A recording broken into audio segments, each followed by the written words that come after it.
Dobrý večer, milí žiaci. Rozhodol som sa toto video natočiť z dôvodu toho, že vás veľa chýbalo a dnes sme vlastne preberali ďalší celok, delenie čísel. No a samozrejme, keďže sme v časti tematického celku desatinné čísla alebo čísla s desatinou čiarkou, aby ste to vlastne chápali, tak som sa rozhodol týmto videom vám približiť to, čo vlastne bolo na hodine a budem sa približne aj toho držať. Dobre. Tak, témou dnešnej hodiny bolo vlastne delenie menšieho prírodzeného čísla väčším bez zvyšku. To znamená, že prírodzené čísla sú celé čísla, tak ako sme si to niekedy vysvetľovali, bežne používané u ľudí dávnejšie a preto sa aj volajú prírodzené. Tak, samozrejme my vieme, čo je menšie a väčšie číslo a prírodzené a takisto vieme aj menšie a väčšie desatinné číslo. Ja na začiatok vlastne ukážem zopakovanie toho, čo sme robili predtým, to znamená, ako sme delili menšie prírodzené číslo väčším. To znamená, že pôvodne vlastne sme si ukazovali počítanie so zvyškom a robili sme to vlastne takto. Čiže pôjdem znova krok po kroku, tak aby sme si zase zopakovali aj postup delenia. To znamená, na hodine sme si dali príklad, kde som uviedol dve čísla, to znamená, že podielte číslo 3 číslom 6. Hej? To znamená 3 deleno 6. Tak, zapíšem, aby to bolo pekne vidno. To znamená, robili sme to štýlom, že 3 deleno 6, koľko je, napísali sme výsledok, alebo sme sa mohli pýtať, koľkokrát sa číslo 6 nachádza v čísle 3. Vy už viete, že je to vlastne 0 krát. To znamená, že vlastne podľa postupu delenia musíme výsledok, ktorý sme dostali tu, vynásobiť týmto číslom, čiže 0 krát 6, podpíšeme si 0 a toto odčítame. Po odčítaní dostaneme výsledok 3. Tu sme vlastne v tomto momente my aj končili, to znamená, že sme zapísali, že výsledok je 0, čiarka, zvyšok je 3. A potom sme následne už robili skúšku. Hej?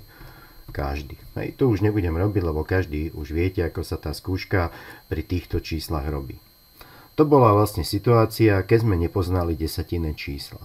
Potom sme sa naučili desatinné čísla, hej? A celý výpočet sa nám zmení spôsobom, ktorým si vlastne ukážeme. Ale ja by som si dovolil ešte predtým pripomenúť jednu dôležitú vec, ktorú sme si viackrát ukazovali, že ak mám celé číslo, napríklad použijem znova číslo 3, tak celé číslo viem prepísať ako desatinné číslo do tvaru 3,0, čo je vlastne tá istá hodnota, len som pridal 0 desatín. Podobne môžem zapísať 3,0 a týmto spôsobom v podstate môžem pokračovať ďalej, ale vždy dostávam hodnotu čísla 3. Čiže toto je dobré, aby ste si zapamätali, lebo práve túto vlastnosť budeme používať vlastne pri prechode na desatinné čísla. Tak, a poďme priamo na to, že ideme deliť menšie prírodzené číslo väčším bez zvyšku. Bez zvyšku znamená, že našim cieľom je, aby zvyšok sa rovnal 0. Čiže vlastne toto je pre nás veľmi dôležité a ukážeme si vlastne priamo zase na tomto istom príklade, ako budeme počítať, aby sme zvyšok dostali 0 a nezapisovali ho týmto spôsobom. To znamená, napíšem si znova príklad 3 deleno 6. Idem rovnakým postupom, ako sme sa učili pri delení čísel. To znamená, že zase 3 deleno 6 je 0. Ja tu budem dávať aj tie šipky, ktoré sú vlastne pomocné len pri tomto videu. Vy si ich vôbec nemusíte dávať. To znamená, zase začnem 0 krát 6 je 0. Odpočítam a dostanem zvyšok 3.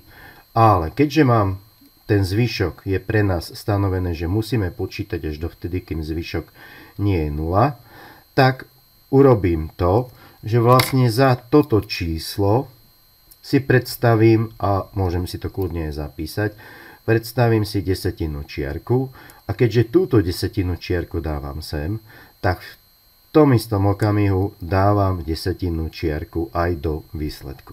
Chcem vás upozorniť, tak ako vás stále upozorním na veci, kde sa často robia chyby, vždy, keď zapíšete túto desatinu čiarku, zapíšte aj tú desatinu čiarku do výsledku, nakoľko spätne už nemusíte sa trafiť alebo nemusíte si spomenúť, kde tú desatinu čiarku je potrebné dať.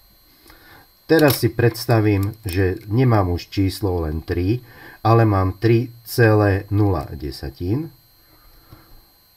V tom momente presne podľa postupu, ktorý je pri delení, si túto nulu opíšem a pokračujem v delení. To znamená 30 deleno 6, alebo koľkokrát sa číslo 6 nachádza v čísle 30. A my vieme, že je to vlastne 5 krát. A pokračujem ďalej. 5 krát 6 je 30. Výsledok zapíšem sem. Odpočítam a dostávam zvyšok 0. V tomto prípade už nezapisujem, že dám čiarku, zvyšok sa rovná 0, ale výsledok je 0,5. Samozrejme, nutnou podmienkou pri delení je skúška, tak si vyskúšame urobiť aj skúšku. Dám 0,5 krát 6, pozor, vždy násobím výsledok s týmto číslom, 0,5 deleno 6, nič iné, a mal by som dostať hodnotu 3,0 alebo 3. Vynásobím, tak ako vidíte, mám tu jedno desatinné miesto. Toto jedno desatinné miesto by sa mi malo objaviť aj vo výsledku. 6 krát 5 je 30. 6 krát 0 je 0, čo už nemusím písať. Mám jedno desatinné miesto, posúvam o jedno desatinné miesto, dostal som výsledok 3,0. Keď dobre vidíte, tak výsledok som dostal rovnaký. Čiže zopakujem dôležité veci. Dôležitá vec je, že keď zapíšem si tú desatinnú čiarku, v tom momente ho zapisujem aj do výsledku, aby som na to konkrétne nezabudol. Dobre, môžeme si ukázať ešte ďalší príklad, ktorý sme vlastne riešili takisto na hodine. To znamená, chlapci a dievčatá už riešili samostatne. Napríklad dáme si 15 deleno 20. Dobre? Fajn. Zase dostávam menšie prirodzené číslo, delím väčším prirodzeným číslom. To znamená 15 deleno 20, alebo koľkokrát sa číslo 20 nachádza v 15, čiže nachádza sa 0 krát. Hej. Zase urobím 0 krát 20 je 0, podpíšem, odčítam. Pridám desatinu čiarku sem, pridám desatinu čiarku do výsledku. Všimajte si, že to robím naraz. Nenechávam si to na záver príkladu. Doplním si tú nulu. Tú nulu opíšem, tak ako sme to robili štandardne. A delím 150 deleno 20. To znamená 150 deleno 20 je 7. Čiže 7 krát 20. Dopíšem si číslo 140. Odčítam a dostávam výsledok 10. Ešte stále zvyšok nie je 0. Zase dopíšem číslo, môžem dopísať, môžem si ho len predstaviť a dopíšem 0. A delím 100 deleno 20, čiže koľkokrát sa číslo 20 nachádza v 100. To je 5 krát. A rovnakým spôsobom ako pri predchádzajúcich vynásobím si 5 krát 20, podpíšem, odčítam a dostávam zvyšok 0.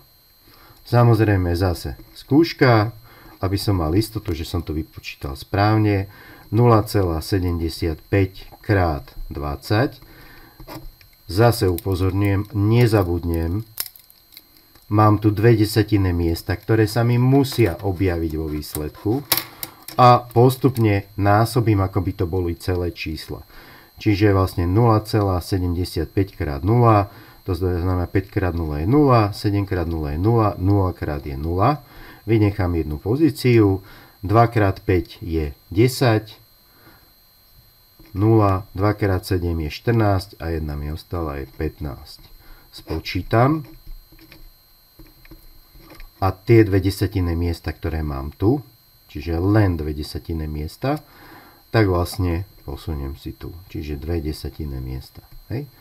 Dobre? Postup je jednoduchý, len vyžaduje trpezlivosť. Čo by som ešte raz pre istotu zopakujem, na čo si vlastne dávam pozor. To znamená, že v prvom rade si zapamätám, že platí tento zápis a ten zápisom môžem pokračovať ďalej. Pri delení postupujem stále tak, že vlastne keď doplním si desatinu čiarku tu, v tom istom okamihu si doplním aj do výsledku. Vždy podpisujem vlastne nulu, ktorú buď si pripíšem, alebo predstavím za desatinou čiarkou. Nesmiem nikdy zabudnúť. Presne vám to ukážem na tomto príklade. Dopísal som jednu nulu, dopísal som druhú nulu. Ak toto vynecháte, tak vám pribudne niekde číslo 0 a tým pádom vlastne výsledok a skúšku nedostanete správnu. Čo je ešte veľmi dôležité a s čím sa vlastne ešte stále trošku boríme, je násobilka. Čiže veľmi pekne vás poprosím, je nutné, aby ste si násobilku znova zopakovali, aby ste počítali rýchlo a svižne, úplne bez problémov. No, a ešte jednu vec vám ukážem, ktorú sme si ukázali na hodine. My sme momentálne delili tak, že sme dostali bez zvýšku. Ale kľudne môže sa stať, že ten výpočet by bol veľmi, veľmi siahodlhý, preto sa pristupuje k kroku takému, že sa povie, že počítame na určitý počet desatinných miest. To znamená, že urobíme delenie a môžeme si to stanoviť rovno automaticky. Urobíme delenie na 2 desatinné miesta. Nebudem to vypisovať veľmi. Tak, 2 desatinné miesta. Znamená, že musím dostať nejaké číslo, čiže cieľom je, aby som dostal nejaké číslo, desatinná čiarka a 2 pozície. Vidíme? Čiže 2 desatinné miesta. Môžeme si to ukázať na príklade, ktorý sme robili takisto vlastne na hodine. To znamená, že dám si zase číslo 4 deleno 7. No a idem postupne podľa môjho algoritmu. Hej, to znamená postupu 4 deleno 7 je 0, 7 krát 0, 0 krát 7 je 0. Napíšem si zvyšok. Desatina čiarka. Nezabúdam. Desatina čiarka. Dopíšem si 0, ktorá je zhora. Idem 40 deleno 7 je 5. 5 krát 7 je 35. Odčítam. Ešte stále nemám 2 desatinné miesta. Znamená, že nemôžem skončiť v tomto prípade. Tak dopíšem ďalšiu nulu, ktorú si spíšem dole. A pýtam sa, koľko je 50 deleno 7. 7.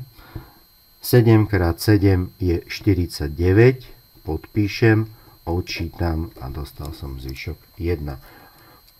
V prípade, že by som nepočítal na 2 desatinné miesta, pokračujem ďalej vo výpočte. Znamená, pridávam ďalšiu nulu, dopíšem ďalšiu nulu.